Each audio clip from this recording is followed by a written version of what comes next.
Magandang tanghali mga kababayan. Ito, umpisang unang araw ng trabaho dito sa Green Taxi. Pwede itangkilik yun to at magandang ano nila, maganda ang mga ah, kumbaga pag-entertain sa mga pasahero. Ito, ang dami. Ito ngayon, ito, umpisa na kami ngayon. Umpisa ng araw sa pagbiyahe, umpisa ng araw pagpasok namin. Ito baka pwede nyo itangkilik din yung para mayroon kami mga pasahero. Napakaganda ng Green GSM Taxi, napakaganda. Kasi unang-una malinis, saka safety ka dahil lahat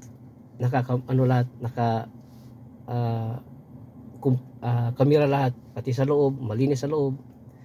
Yung sa mga pasahero namin, talagang namin, siniminar namin para maayos yung namin sa mga pasahero, pag-entertain namin.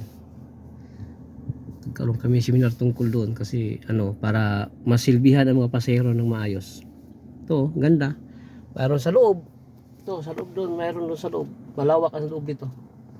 Dito lang kami sa harap kasi for calibration bago pa yung sakyan kasi kalabas lang. Pagtapos calibrate ito, babiyahe na kami.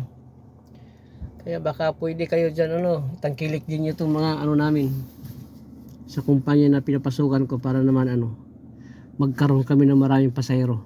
Ito, marami, malaki, malalawak. Maraming taxi. Marami kayong pagpilian, saka mura pa. Tangkilik nyo mga kababayan para naman magkaroon kami ng maraming pasahero. Salamat.